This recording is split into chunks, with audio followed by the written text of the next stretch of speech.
বাংলাদেশে হিন্দুদের উপরে চড়াও হচ্ছে কট্টরপন্থী মৌলবাদীরা, তাতে হিন্দুদের অস্তিত্ব সংকটে। এই ভয়াবহ পরিস্থিতিতে প্রাণ বাঁচাতে লুকিয়ে এপারে চলে আসার চেষ্টা করছেন পদ্মাপাড়ির কেউ কেউ। ইসকন ভক্ত হওয়ায় নাবালিকাকে তুলে নিয়ে যাওয়ার হুমকি, চোপড়া এসে গা ঢাকা দেওয়ার চেষ্টা করে নাবালিকা। একই রকম ভাবে নদী পথে জলপাইগুড়িতে প্রবেশের চেষ্টা করে বাংলাদেশের এক কলেজ ছাত্র, যদিও তাকেও নজর এড়াতে পারেনি বিএসএফ এর। এদিন ধৃতকে আদালতে তোলা হলে 14 দিনের জেল হেফাজতের নির্দেশ দেয় বিচারপতি।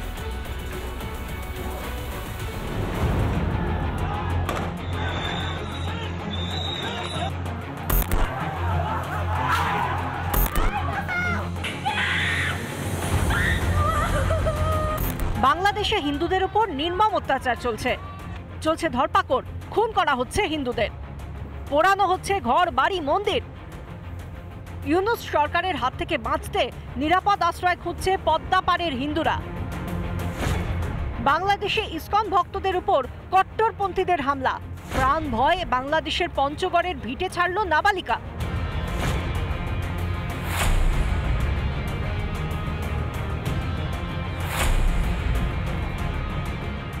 এক বাংলাদেশি অনুপ্রবেশকারী নাবালিকাকে কিন্তু গ্রেপ্তার করে বিএসএফ এবং তাকে চোপড়ার যে থানা রয়েছে থানায় হস্তান্তর করে এবং সেখান থেকে কিন্তু আজ তাকে পাঠানো হলো রায়গঞ্জ যে জুনিয়র আদালতে। নাবালিকার থেকে বেলাকোবার আত্মীয়ের ফোন নাম্বার পেয়ে পুলিশ তাদের চোপড়া থানায় ডেকে পাঠায়।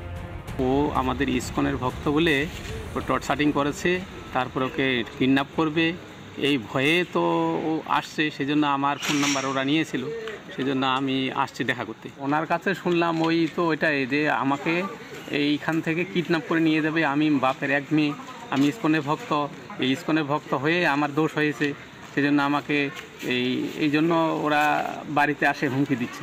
বাংলাদেশের কোথায় বাড়ি ওনার? বাংলাদেশের বাড়ি হচ্ছে পঞ্চগড়ে। অত্যাচার হিসাবে অত্যাচার হিসাবে ও বাংলাদেশ থেকে ভারতে এসেছেন। আসার পরে চোপড়া থানার থেকে এখন কোর্টে আছে, যে আমরা সবার সমর্থন করব, যেহেতু তোমার এখানে খুবই উশৃঙ্খল অবস্থা চলতেছে, নিয়ে আমরা সবাই এগিয়ে যাই। এখন আমরা তাদের সকলের দ্বারা এভাবে বাংলাদেশে হিন্দুদের উপরে অত্যাচার চলছে, দেশে দেশে হিন্দুদেরকে মারা হচ্ছে, হিন্দু মেয়েদেরকে উঠিয়ে নিয়ে যাওয়া হচ্ছে, তাদেরকে ধর্ষণ করা হচ্ছে এবং তাদেরকে নিয়ম সময় খুনও করা হচ্ছে বা তাদেরকে ধর্মান্তরিত করা হচ্ছে। সেই ভয়, প্রাণ ভয়, সেই আশ্রয় নিতে ভারতে এসছে। পাশে থাকার একটা চেষ্টা করছি। ধৃত বাংলাদেশি নাবালিকাকে এদিন আদালতে তোলা হলে শহীদ বন্দনা স্মৃতি বালিকা আবাসে পাঠান বিচারক। চোপড়া থানা থেকে এখানে প্রবেশ করছে যে সঠিক ধরনের আসছে, যেহেতু ডকুমেন্ট পায়নি ইন্ডিয়ান, ওই জন্য পায়নি। আজকে এখান থেকে ওকে হোমে পাঠিয়ে দেওয়া হলো। একই ছবি ধরা পড়ল জলপাইগুড়ির রাজগঞ্জে। প্রাণ বাঁচাতে ভারতে ঢুকে পড়ল রংপুরের ঠাকুরগাঁওয়ের যুবক।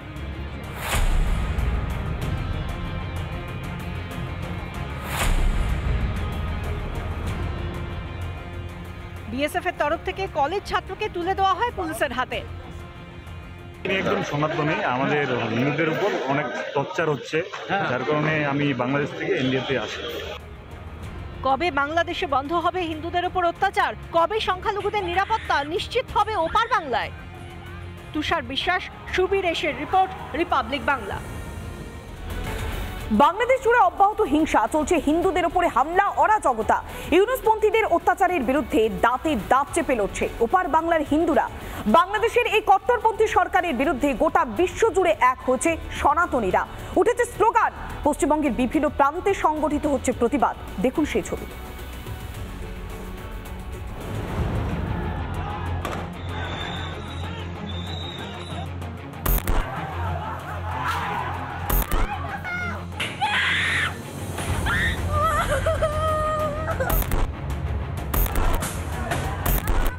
পদ্মাপাড়ে হিন্দু নিধন, চলছে হানাহানি, হিন্দুদের মারধর, চলছে বাড়িঘর মন্দির।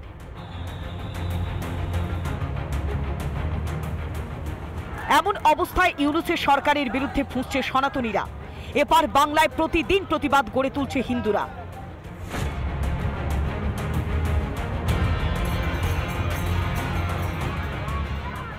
হরিণঘাটা নগর দক্ষিণের সনাতনী হিন্দু ঐক্য সমাজের তরফে প্রতিবাদ যাত্রার আয়োজন করা হয়। হরিণঘাটা থানার মোড় থেকে শুরু হয়ে জাগুলি মোড়ে শেষ হয় মিছিল।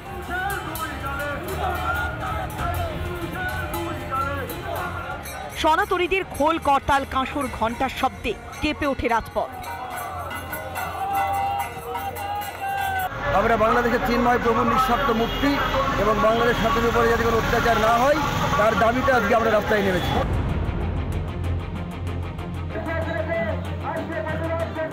হুগলিতে পথে নামে জাগ্রত সনাতনী হিন্দু সমাজ। জনাই এলাকায় চলে সনাতনীদের মিছিল।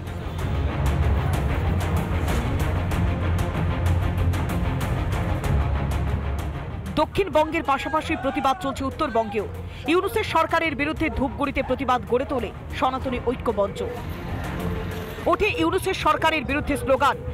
পলাশকান্তি মণ্ডল, সুজিত গৌড় এবং শুভাশিস বসাকের রিপোর্ট, রিপাবলিক বাংলা। উদ্বোধনের আগে বিতর্ক। অক্ষয় তৃতীয়াতে দীঘায় পুরীর জগন্নাথ মন্দিরের আদলে তৈরি মন্দিরের উদ্বোধন হতে চলেছে, কিন্তু দীঘার মন্দিরকে জগন্নাথ মন্দির মানতে নারাজ বিরোধী দলনেতা শুভেন্দু অধিকারী।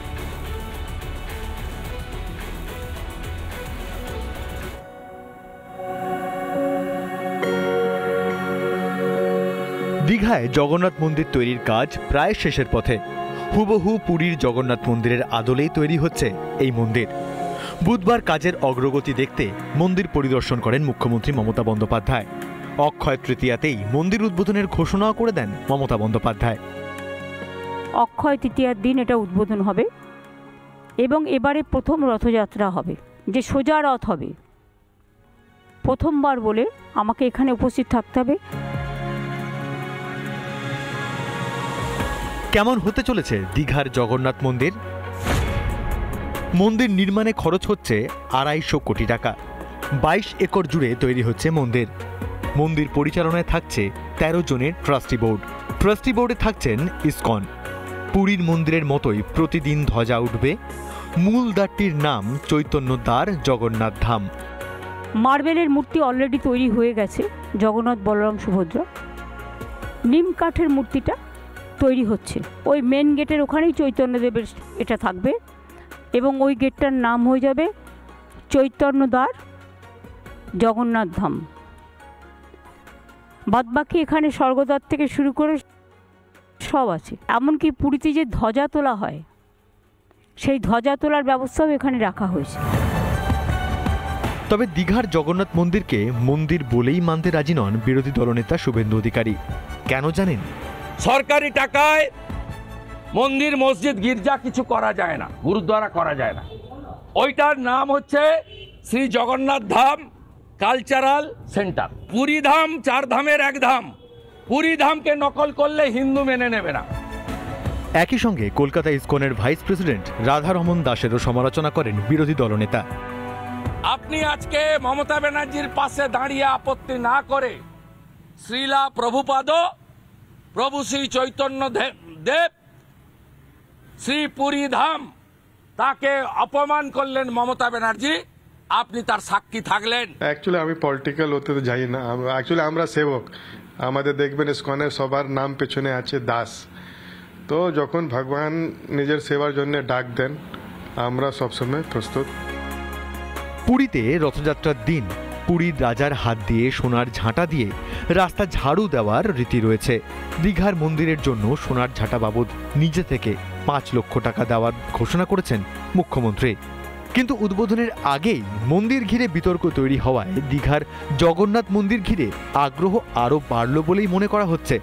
সব মিলিয়ে দেখার বিষয় এই জগন্নাথ ধাম কতটা পর্যটক এবং স্থানীয় মানুষের কাছে, এমনকি পশ্চিমবঙ্গ বিষয় ভারতবর্ষে কতটা তার প্রভাব ফেলতে পারে, সেটাই কিন্তু সময় বলবে। পূর্বেরপুর দীঘা থেকে বিষ্ণুত পণ্ডা, রিপাবলিক বাংলা। অভয়াকাণ্ডে রেশ কাটতে না কাটতেই ফের সরকারি হাসপাতালে আক্রান্ত চিকিৎসক। এবার বারুইপুরে সাংবাদিক পরিচয় হামলা এক ব্যক্তির। জরুরি বিভাগে ঢুকে রীতিমতো দাদাগিরির অভিযোগ। পুলিশ প্রশাসনের ভূমিকায় উঠছে একাধিক প্রশ্ন। মারতে পারেন, মারা যায় মারতে পারেন?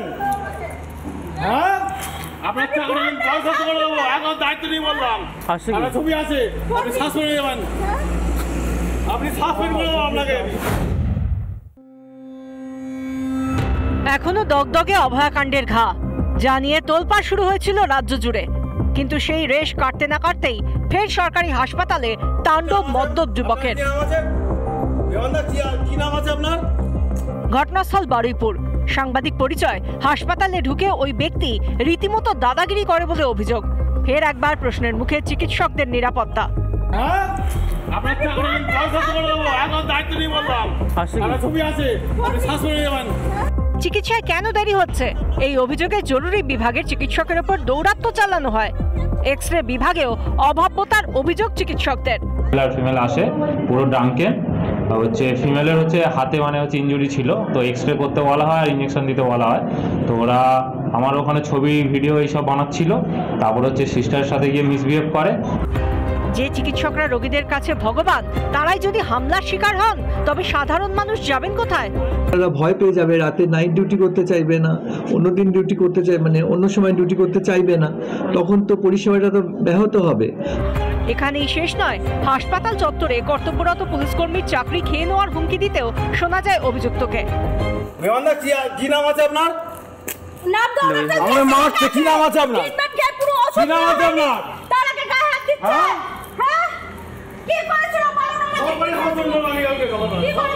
এই পরিস্থিতিতে রীতিমতো আতঙ্কে ভুগছেন চিকিৎসকরা। পুলিশি নিরাপত্তা থাকা সত্ত্বেও হাসপাতালে ঢুকে এভাবে হামলা হলে তাঁরা যাবেন কোথায়, প্রশ্ন তুলেছেন চিকিৎসকরা। অস্ত্রশস্ত্র ধরতে যাই না, আমরা স্টেথোস্কোপ আর পেন ধরতে জানি এবং ওষুধ দিতে পারি, ইঞ্জেকশন দিতে পারি, আমরা রোগীর সেবা করতে পারি। আমরা কি মারপিট করবো এরপরে? লাঠি খেলা শিখতে হবে আমাদের। বারুইপুর থানায় অভিযোগ দায়ের হলেও এখনো অধরা অভিযুক্ত। অভয়াকাণ্ডের পরও যে প্রশাসনের হুঁশ ফেরেনি, তা বারুইপুরের ঘটনাতেই স্পষ্ট। বরুণ হালদারের রিপোর্ট, রিপাবলিক বাংলা।